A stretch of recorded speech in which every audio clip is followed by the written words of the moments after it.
감사합니다. 박수 쳐주셔서. 오늘 설교 제목이 조금 낯설지 않으십니까? 용서 받으셨습니까? 이렇게 하기보다는 보통은 용서하셨습니까? 이렇게 하지요. 오늘 용서 받으셨습니까? 라는 제목으로 우리 말씀을 나누고 싶은 이유는 하나님의 사랑을 조금은 다른 관점에서 새겨보고자 함에 있습니다. 오늘 나눌 말씀의 화두는 용서이지만 주제는 사랑입니다. 본문 말씀은 용서에 대한 예수님의 가르침입니다. 베드로가 예수님께 여쭙기를 형제가 나에게 죄를 지었을 때 몇 번까지 용서를 해주면 되겠습니까? 7번 정도 하면 충분하지 않겠습니까? 이렇게 묻고 있습니다. 7번이라는 횟수를 얘기하는 거는요, 그 정도면 충분하지 않겠습니까? 예수님의 사실을 동의를 구하는 거거든요. 근데 그거에 대해서 예수님께서 대답하시는 그 내용은 베드로가 전혀 예상하지 못했던 그런 내용으로 대답을 하고 계십니다. 베드로야, 겨우 7번이 뭐냐? 7번씩 70번이라도 용서를 해야지 라고 말씀을 하고 있습니다. 이런 스타일의 예수님의 가르침, 이런 전달 방식은요, 예수님이 사역 내내 많이 취하셨던 방법입니다. 예수님은 그때 당시 사람이나 또 그 말씀은 오늘을 살아가는 우리들에게도 마찬가지로 우리가 가지고 있는 상식, 또 사고방식, 고정관념 이런 것들을 초월하는 그런 말씀이에요. 그래서 그 말씀을 듣고 우리가 깨닫는 순간 우리가 가지고 있는 가치 체계가 바뀝니다. 그게 새로 세워지고요. 때문에 우리 삶이 변화가 되는 그런 열매를 거두게 되는 거죠. 진리에 대한 눈을 뜨도록 만드시는 방법 중에 하나였습니다. 이 본문에서도 상황이 마찬가지입니다. 율법의 전통과 사고방식에 매여 있는 베드로는 용서를 할 때 7번 정도면 충분하지 않겠습니까? 이렇게 생각을 한 거고요. 이게 당시 사람들의 사고방식이었을 테고, 그리고 윤리의식의 수준이었을 것입니다. 그런데 예수님께서 하시는 대답은 그거를 초월하는 그런 말씀을 하고 있어요. 7번을 70번, 즉 7번씩 70번이면 몇 번이 되는 거죠? 산수긴 한데 어렵습니다. 저 같은 사람은 계산기 두드려 보니까 490번 이렇게 나오더라고요.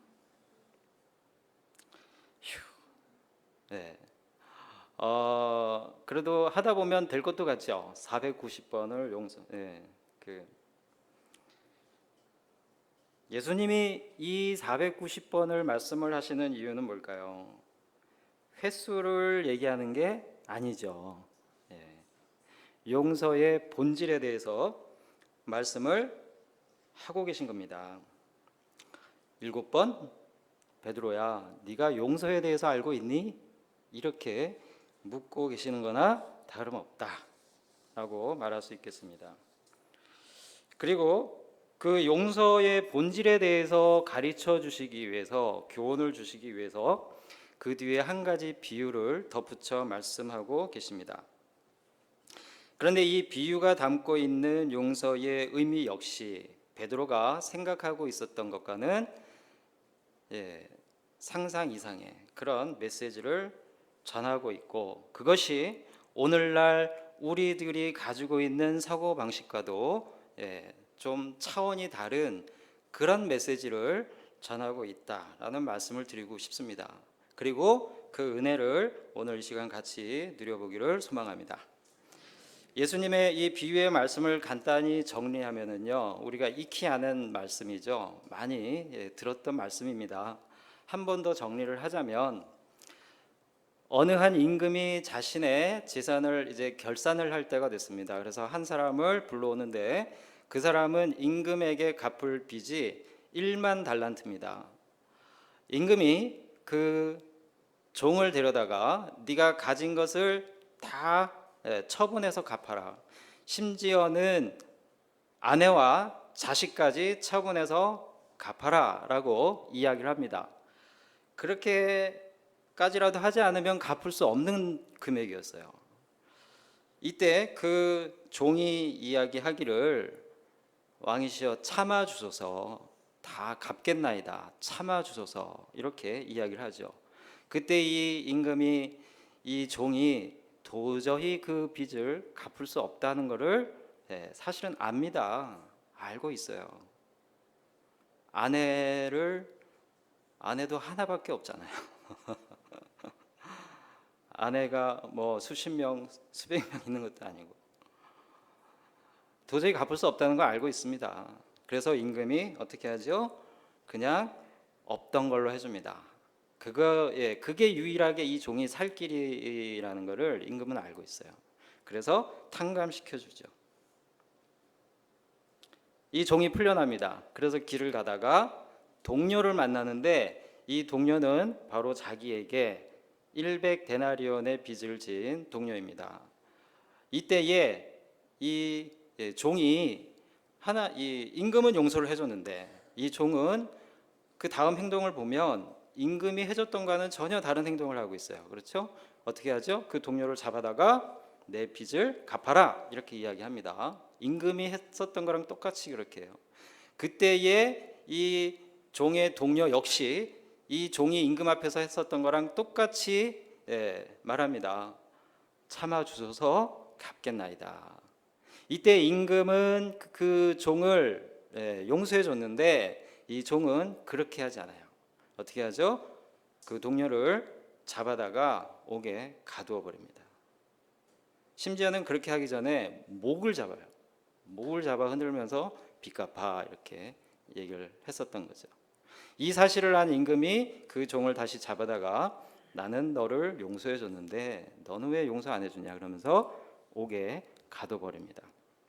이게 이야기의 내용이죠. 이 비유의 말씀은 단순하게 보면 우리가 하나님의 용서를 받았다면 다른 사람을 용서하지 않으면 안 된다라는 교훈을 담고 있습니다. 그리고 다른 사람을 용서하지 않으면 하나님도 우리를 용서하지 않는다라고 하는 경고의 말씀이 담겨 있기도 합니다. 그런데 여기서 저는 한 가지 더 깊이 생각해 보고자 하는 것이 있습니다. 사랑하는 성도 여러분, 이 이야기 속에 이 종은 왜 동료를 용서해 주지 못했을까요? 왜 그 빚을 탕감해 주지 못했을까요? 이거를 좀 가만히 생각해 봤으면 합니다. 용서해 주지 못한 걸까요? 아니면 용서를 안 해준 걸까요? 안 한 거면은 정말 나쁜 사람이죠. 그죠? 그런데 어떤 면에서는 용서를 못했을 수도 있다 이런 생각을 합니다. 왜냐하면 본문의 말씀을 좀 천천히 들여다보면은요, 이 종이 무언가 착각하고 있다는 걸 알 수가 있어요. 거기에서 이 종의 행동을 이해할 수가 있고요. 또 하나는 이 종이 임금의 행위에 대한, 임금이 탕감해 준 거에 대한 오해가 또 있습니다. 착각과 오해, 그거를 보면 이 종이 왜 그렇게 행동했는지 좀 이해할 수가 있을 것 같습니다. 자, 첫째, 그러면 이 종이 무엇을 착각하고 있는가? 자, 우리 화면을 다 같이 한번 읽어보겠습니다. 그는 자신의 힘으로 그 빚을 갚을 수 있다고 착각하고 있습니다. 네, 26절, 본문 26절 말씀을 보면은요, 뭐라고 나오죠? 그 종이 엎드려 절하며 이르되 내게 참으소서 다 갚으리이다 하거늘. 자, 이거는 무슨 뜻입니까? 이 종이 임금 앞에서 엎드려 말하길, 좀 풀어서 말씀을 드린다면, 조금만 기다려 주시면 제가 어떻게든 다 갚겠습니다 라고 이야기를 하고 있습니다. 조금만 기다려 주시면 제가 무슨 수를 써서라도 다 갚겠습니다. 그러니까 조금만 더 참고 기다려 주십시오. 간단히 얘기해서 기한을 연장해 주십시오. 이런 부탁을 하고 있는 거죠. 대출금 만기가 됐어요. 그러면 연장해야죠. 이렇게 생각을 하고 있는 겁니다. 사랑하는 성도 여러분, 이 종은 자신의 빚을 자신의 힘으로 다 갚을 수 있다고 생각해요. 이게 바로 착각입니다. 그의 빚은 그의 힘으로는 도저히 갚을 수 없는데 말입니다. 그 빚이 얼마죠? 말씀을 보면 1만 달란트라고 나오는데요. 이 10,000달란트, 1만 달란트가 어느 정도 되는지 이 갚을 수 있는 금액으로 환산을 해보려다가 기간으로 한번 뽑아봤어요. 당시에 노동자들이 하루 일해서 버는 돈이 1데나리온이라고 합니다. 그런데 1달란트는 6,000데나리온이래요. 1달란트는 그러니까 6,000 일을 하면 1달란트를 벌 수 있습니다. 그러면 6,000데나리온 1달란트를 벌기 위해서는 몇 년을 일해야 되느냐? 6,000 나누기 365일. 네. 머리 아팠어요. 16년하고도 이렇게 몇 개월 나오더라고요. 간단히 16년을 꼬박 입지도 않고 먹지도 않고 벌어야 겨우 1달란트 법니다. 자, 그러면은 10,000달란트 벌려면은 몇 년을 일해야 될까요? 네. 계산이 되십니까? 16만 년을 일해야 됩니다. 지금부터 16만 년 계산하기 너무 좀 그림이 안 그려져서요. 거꾸로 앞으로 가봤어요. 16만 년을 일해가지고 오늘 빚을 드디어 갚았다. 자, 그러면 나는 언제부터 일을 했을까? 계산을 해봤습니다. 지금부터 16만 년 전 무슨 시대였을까요? 저하고 수업하신 분들은 구석기 시대입니다. 주먹도끼 가지고 공룡 때려잡으면서 하루하루 벌기 시작한 거예요.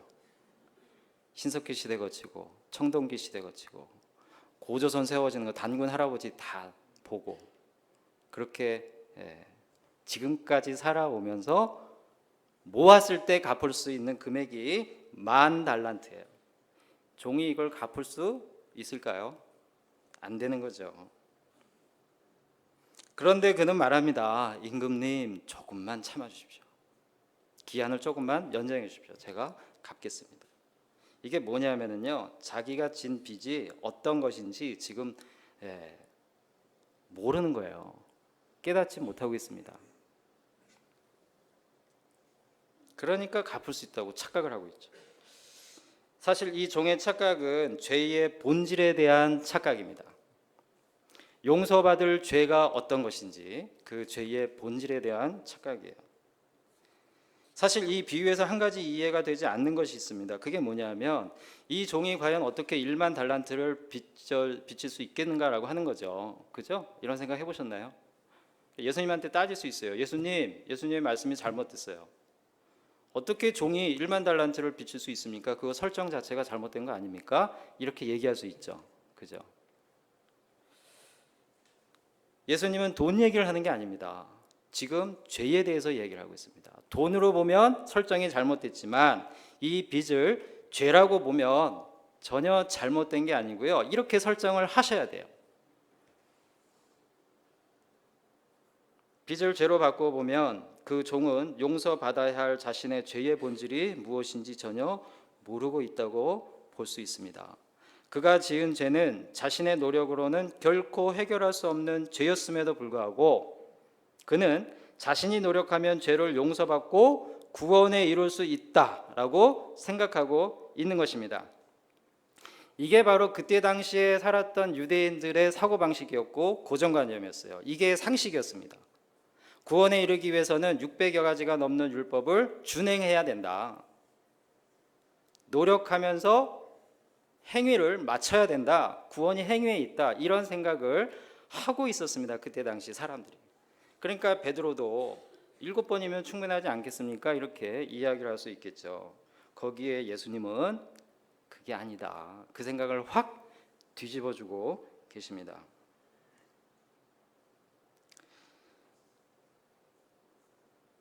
사랑하는 성도 여러분, 우리가 지은 죄의 본질은 무엇입니까? 그것은 우리의 힘으로는 절대 해결할 수 없다라고 하는 것입니다. 그 빚의 해결은 이 이야기에서 다시 들어가서 이 빚을 해결하는 방법은요, 임금이 탕감해 주는 방법밖에 없었습니다.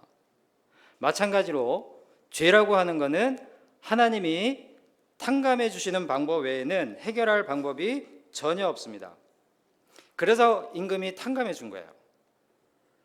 그래서 하나님이 용서해 주신 겁니다. 그래서 하나님이 사랑을 우리에게 주시고 은혜를 베푸셔서 우리를 죄인의 자리에서 의인의 자리로 값없이 옮겨주신 거죠. 갈라디아서 2장 16절 말씀을 다 같이 보겠습니다.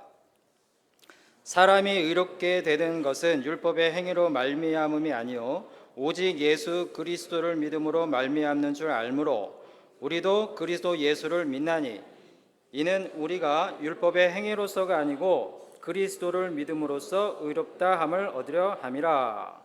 율법의 행위로서는 의롭다 함을 얻을 육체가 없느니라. 아멘. 율법의 행위로서는 의롭다 함을 얻을 육체가 없습니다. 분명한 것은 이 말씀에서 보듯이 인간 누구도 그 행위로서는 구원을 받을 수 없다라고 하는 것입니다. 그런데 이 예수님의 비유 속에 나오는 이 종은요, 여전히 율법적인 생각에 사로잡혀 있습니다. 자신의 행위와 노력이 죄의 문제를 해결하는 데 절대적인 필요 조건이라고 생각하고 있는 것입니다. 그래서 임금에게 이렇게 얘기를 하는 거예요. 말하자면 하나님께 이렇게 얘기를 하는 것과 똑같습니다. 하나님, 조금만 참아주시면 제가 더 바르게 살겠습니다. 절대 죄를 짓지 않을 테니 조금만 심판을 미뤄주시면 안 되겠습니까? 이렇게 얘기하는 거랑 똑같다라고 하는 거예요. 우리도 은연중에 이런 생각을 하진 않습니까? 만약에 그렇다면 우리는 우리 죄의 본질에 대해서 이 종과 같이 착각을 하고 있습니다.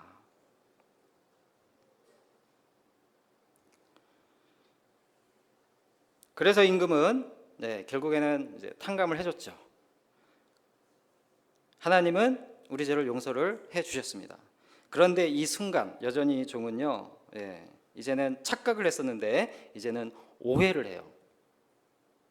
탕감해 주신 하나님의 사랑을 오해합니다. 우리는 그것을 이어지는 그의 행동을 보고 알 수가 있습니다.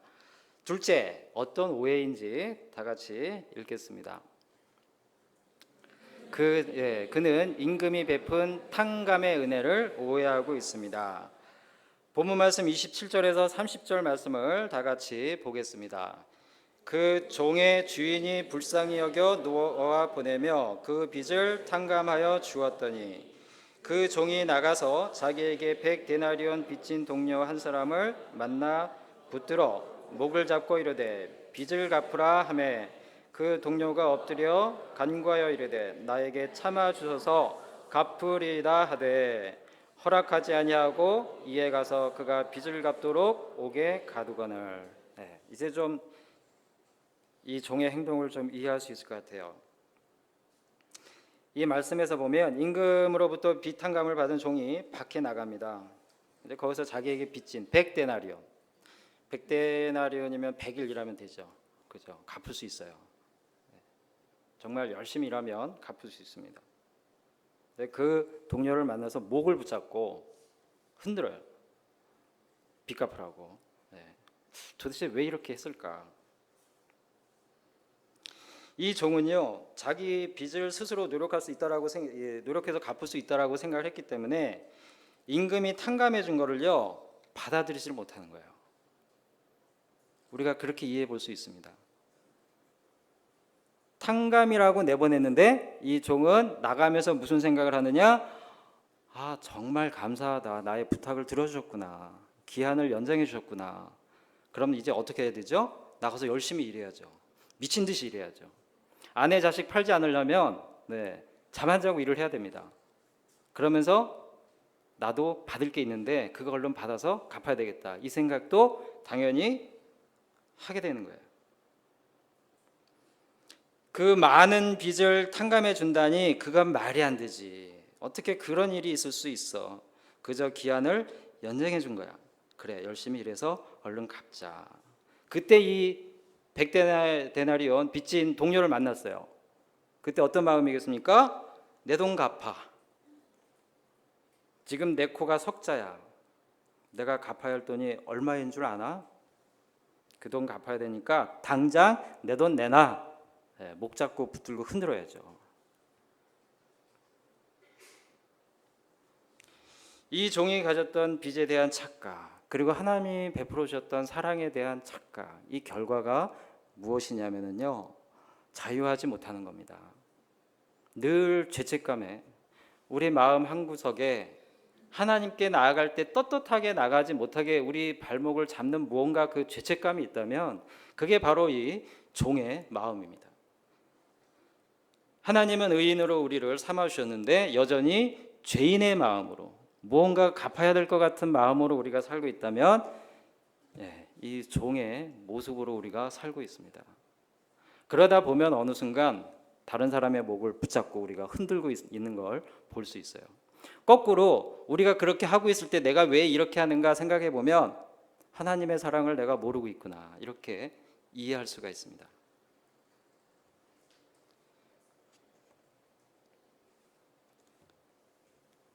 사랑하는 성도 여러분, 그 종의 마음이 바로 우리들의 마음일 수 있습니다. 머리로는 하나님의 사랑을 이해합니다. 율법으로 구원받을 수 없다, 행위로 구원받을 수 없다, 우리 이거 다 알죠. 모르는 바 아니죠. 그런데 이게 머리에서 끝나고 마음으로 하나님의 사랑을 우리가 받아들이지 못할 때 우리는 이 종의 마음, 죄인의 마음으로 살 수밖에 없는 것입니다. 이 죄인의 마음으로 살아갈 때 우리의 삶의 모습이 어떻게 나오는지 몇 가지 사례를 볼 수 있을 것 같습니다. 빚을 갚아야 한다는 마음으로 살 때 우리가 어떤 행동을 하게 되는가? 제가 아는 어떤 남자 집사님이 있습니다. 참 착하게 사는 분이에요. 정의감도 있고 예의 바르고 성실하고 교회 봉사도 매우 헌신적으로 하는 분입니다. 근데 초등학교 2학년 아들이 하나 있는데 때때로 그 아들에게 굉장히 모질게 돼요. 그래서 그분의 아내 되시는 분이 저에게 말하길, 왜 그러냐 하면 자기가 싫어하는 자신의 모습이 그 아들에게 보일 때가 있대요. 그러면 그거를 못 견뎌 한다는 겁니다. 그래서 아들을 혼내는데 평상시의 모습이 아니래요. 소리 지르고 분노를 표현하고 그렇게 한다고 합니다. 사실은 그 아이가 잘못한 게 아니고요, 그 아버지가 자기 자신에 대한 분노를 그렇게 쏟아놓는 거예요. 자기가 자신이 그렇게 싫은 겁니다. 그런 게 한두 가지씩은 있을 수 있죠. 저도 그랬어요. 저도 고치고 싶은 제 모습이 있는데 제 아들이 그걸 따라하더라고요. 깜짝 놀랐어요. 그리고 그걸 고쳐줘야 되겠다라고 하면서 이야기를 하는데 좋게 이야기 안 합니다. 화부터 내요. 너 왜 그렇게 하냐고. 다그치고 몰아세우고 야단치고. 이게 죄인의 마음입니다. 아이들이 귀신같이 배워요. 가르쳐주지 않아도 아빠에 대해서, 엄마에 대해서 정말 제가 앉을 때 다리 뻗고 앉으면 이렇게 딱 포개고 앉거든요. 안 가르쳐줬는데 저희 큰애가 그대로 이렇게 앉아요. 나중에 알고 봤더니 저희 아버지가 그렇게 앉으시고요. 감정을 표현하는 방식도 배웁니다. 아이들이. 엄마 아빠가 우울하면 아이들이 우울한 표정을 짓습니다. 그렇게 감정을 표현하는 거구나, 이렇게 배우는 거예요. 하나님이 창조하신 인간의 모습이 정말 대단해요.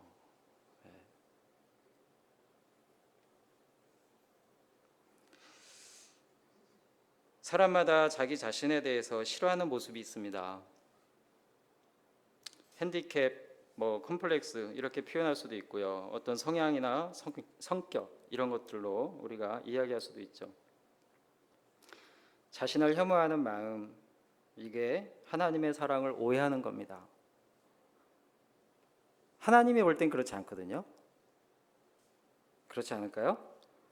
하나님은 괜찮다, 괜찮다 하세요. 그 남자 집사님의 그런 모습도 하나님은 괜찮아, 문제 없어, 그럴 수 있어, 그래도 나는 너를 사랑해 라고 얘기하는데, 그 남자 집사님은 마음으로 천만의 말씀, 내 모습 이걸 어떻게 하나님이 사랑할 수 있습니까? 그렇지 않습니다. 하나님, 이건 내가 해결해야 됩니다.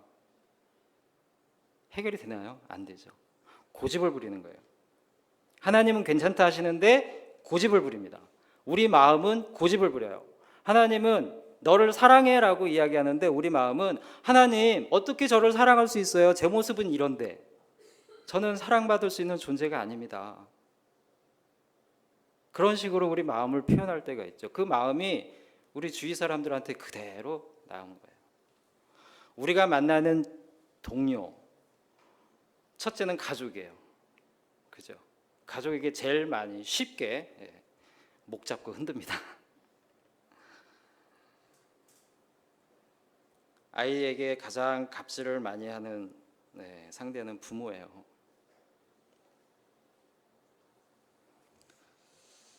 어떤 분은 이런 분도 있습니다. 교회에서 봉사를 참 열심히 하십니다. 그런데 봉사를 하면서 늘 다른 사람에 대한 비난을 멈추잖아요. 나는 이렇게 열심히 노력하는데, 나는 이렇게 봉사하는데 왜 저 사람은 안 하지? 이 생각으로 분노가 있어요, 마음에. 이거 역시 나는 빚을 갚기 위해서 나는 이렇게 노력하는데 왜 저놈은 100데나리온 빚져놓고 저렇게 뻔뻔하게 돌아다니는지, 이 생각하는 거랑 똑같습니다. 하나님의 사랑을 머리가 아닌 마음으로 받아들였다면 남을 함부로 비난할 수가 없어요. 역시 하나님의 사랑을 오해하고 죄인의 마음으로, 빚진 자의 마음으로 우리가 있기 때문에 모든 사람이 빚진 자로 보이는 거예요. 그러면은 저 사람도 그 빚을 갚으려면 해야 되는 행동들이 당연히 있습니다. 그거를 요구하는 거예요, 주위 사람들에게.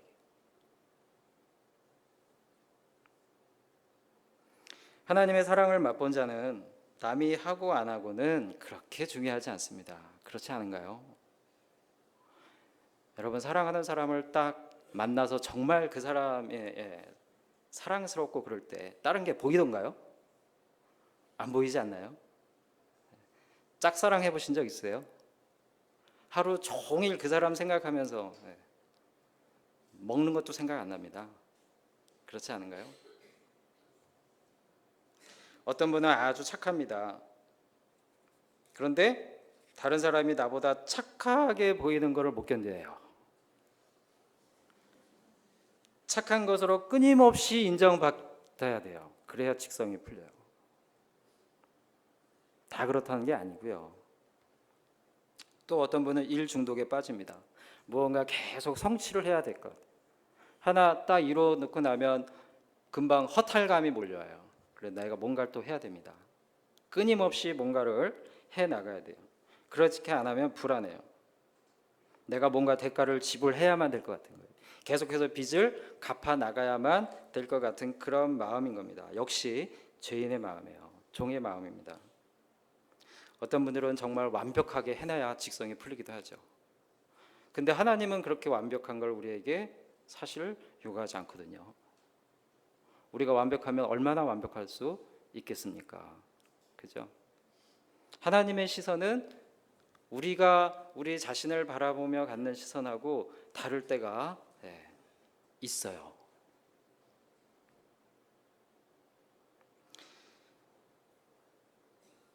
빚진 자, 탕감받지 못한 자, 아니 탕감받았음에도 그것을 마음으로 느끼지 못하는 자는 자유를 누리지 못하는 죄인의 마음으로 살아갑니다. 근데 이런 분들의 공통점이 남을 쉽게 정죄합니다.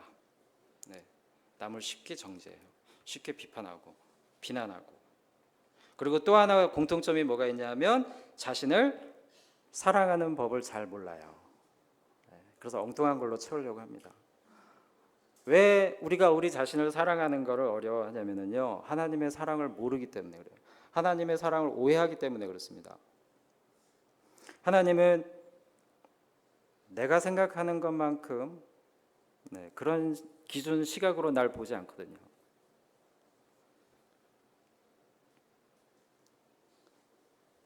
하나님은 내가 널 정말 사랑한다 라고 말씀하시는데 우리 자신은 에이 설마요, 저는 그럴 만한 사람이 못 됩니다.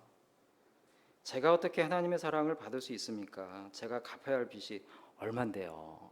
이런 생각을 우리 마음으로 하고 있다는 거예요. 그러고 나서 나한테 자그마한 실수를 한 사람을 볼 때 무슨 마음을 갖느냐? 나는 빚을 갚으려고 이렇게 노력하는데 너는 그게 뭐야? 당신은 그게 뭐야? 너는 그게 뭐야? 직장 동료를 향해서, 가족을 향해서 나는 이렇게 하고 있는데 똑바로 살란 말이야. 이렇게 비난하는 거죠. 그래서 사랑하는 성도 여러분, 여러분에게 이런 질문, 저도 마찬가지입니다. 이런 질문을 해보고 싶은 겁니다. 용서 받으셨습니까? 하나님의 사랑을 받는 존재로 느끼십니까? 사랑하는 성도 여러분, 하나님의 사랑은 머리로 이해하는 것이 아니라 마음으로 받아들이는 겁니다. 우리가 정서적으로 누려야 되는 겁니다. 요한일서 3장 18절 말씀 한번 보겠습니다. 요한일서 3장 18절에서 20절 말씀입니다. 자녀들아, 우리가 말과 혀로만 사랑하지 말고 행함과 진실함으로 하자. 이로써 우리가 진리에 속한 줄을 알고 또 우리 마음을 주 앞에서 굳세게 하리니, 이는 우리 마음이 혹 우리를 책망할 일이 있어도 하나님은 우리 마음보다 크시고 모든 것을 아시기 때문이라. 이 말씀이 참 감사한 말씀이에요. 이 말씀에서 하나님께서 우리에게 뭐라고 하십니까? 우리의 마음을 주 앞에 굳세게 하리니, 하나님 앞에서 주눅들 필요가 없다는 거예요. 더 이상 죄의 빚진 자로 죄인의 마음으로 있지 말라는 겁니다. 왜냐하면 20절에 보니까 우리 마음이 혹 우리를 책망할 일이 있어도, 그러니까 우리 마음이 나 자신을 향해서 너는 죄인이야 라고 계속해서 자신을 비난하고 책망할 일이 있다 하더라도, 그럼에도 불구하고 그렇게 생각할 필요가 없다는 거예요.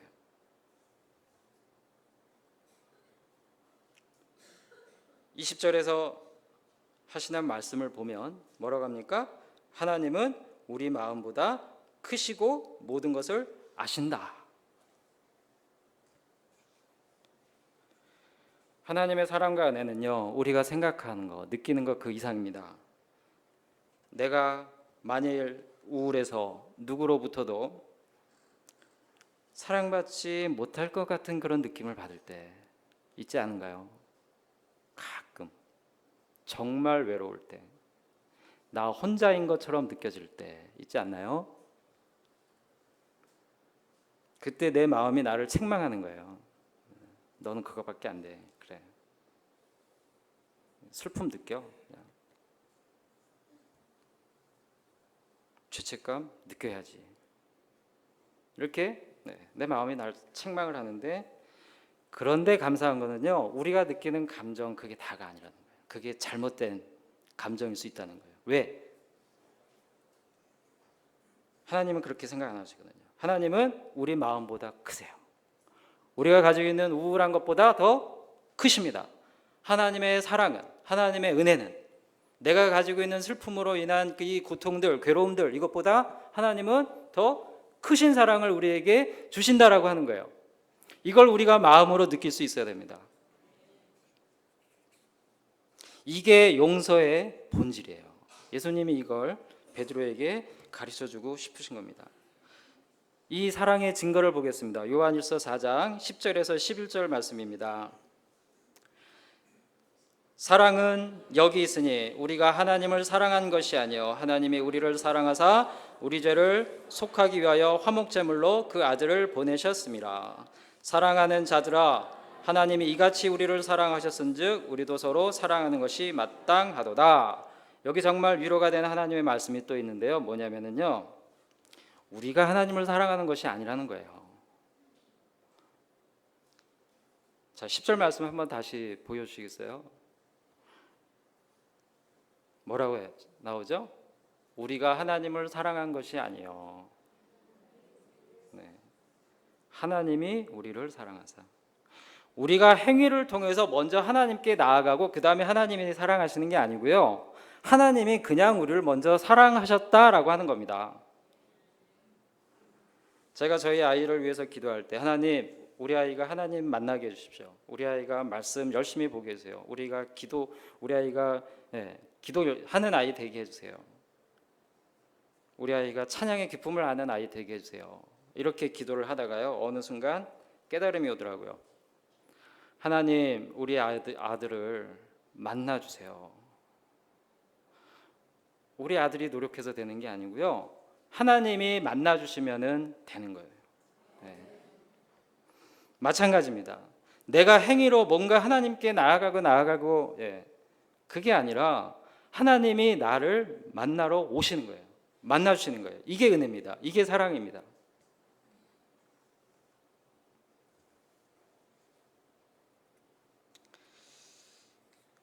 아이를 키우다 보면 아이들이 참 원수 같을 때가 있죠.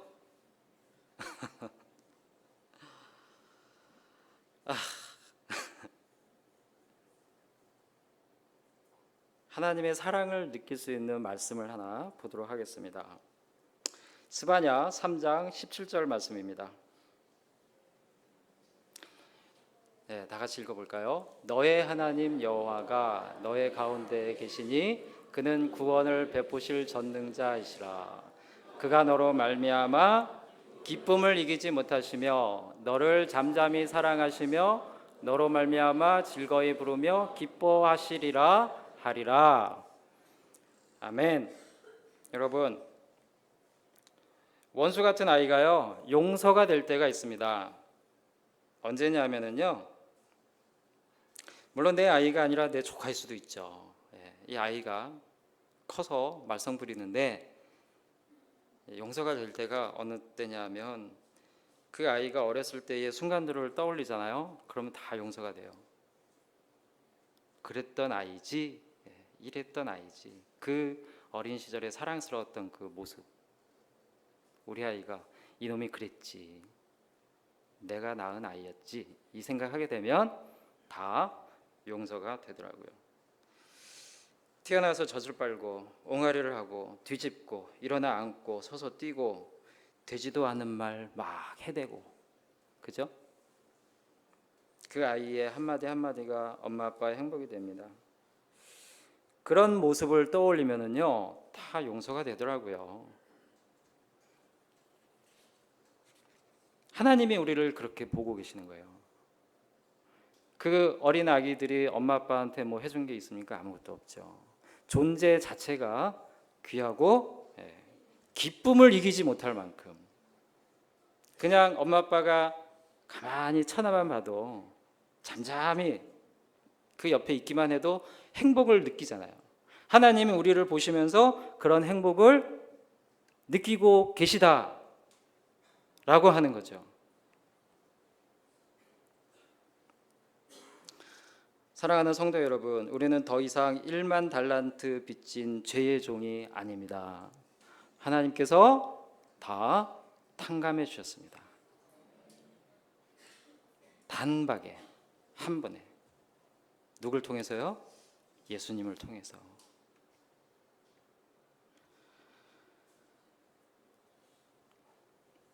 누가복음 15장 20절에 탕자 이야기가 나옵니다. 탕자가 돌아올 때 내가 아버지 집에 가면 아들로 삼아달라는 얘기는 못하고 종으로라도 있으면 좋겠다라고 가는데 아버지는 이미 준비하고 계세요.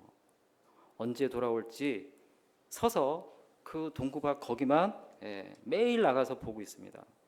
저 끝에서 실루엣 하나가 흔들흔들 하면서 보이는데 대번에 내 아들이다라는 것을 느끼고 치근함을 느끼고 달려오셨어요. 그런 마음으로 하나님이 우리를 찾고 계시고 또 달려오신다라고 하는 이거를 우리가 마음으로 받아들이고 느끼면 죄의 마음을 벗어날 수가 있습니다. 다른 사람을 용서할 수가 있는 것입니다. 말씀을 맺겠습니다. 오늘 말씀에서 예수님은 용서에 대한 가르침을 주셨습니다. 이 가르침은 베드로가 생각했었던 것 이상의 교훈을 담고 있습니다. 그 가르침을 주시기 위해 예수님께서 한 가지 비유를 말씀하시는데, 이 비유에 나오는 종의 모습에서 우리는 하나님의 사랑을 받아들이지 못하는 우리들의 모습을 보게 됩니다. 하나님의 사랑을 머리로는 이해하는데 마음으로 충분히 받아들이고 느끼지 못하니 나 자신을 진심으로 사랑하지 못하고 나아가 다른 사람을 진심으로 사랑하지 못하는 것입니다. 빚진 자의 마음, 곧 죄인의 마음으로 살고 있기 때문에 따라오는 결과입니다. 사랑하는 성도 여러분, 용서 받으셨습니까? 받으셨습니다. 믿으십시오. 하나님은 우리가 생각하는 것 이상으로 우리를 사랑하신다는 이 사실을 믿으시기 바랍니다. 하나님은 아무런 조건 없이 우리를 사랑하십니다. 우리를 바라보시는 하나님의 그 눈빛은 엄격한 아버지의 눈빛만 있는 게 아니에요. 정말 사랑스러운 엄마의 눈빛으로 우리를 바라보고 있으십니다. 사랑을 거부하지 마시고 마음으로 받아들이시길 소망합니다. 그래서 그 사랑 안에서 우리 자신의 존재 가치를 새롭게 깨달으실 수 있기를, 내 존재가 하나님의 사랑 안에서 어떻게 다시 이 가치가 새로워지는지 그걸 우리가 풍성하게 누려볼 수 있기를, 그래서 우리로 인해 기쁨을 이기지 못하시는 하나님과 함께 죄로부터 진정한 자유함을 누리실 수 있기를 소망합니다. 우리 다 같이 찬양을 한 곡 같이 하겠습니다. 우리 방금 읽었었던 스바냐 3장 17절 말씀입니다. 너의 하나님 여호와가. 하나님의 사랑이 의심스러워지실 때마다 이 찬양 떠올리시면 좋을 것 같아요. 하나님이 이렇게 지금 날 바라보고 계시지. 그래, 나는 사랑받는 존재지. 이렇게. 네.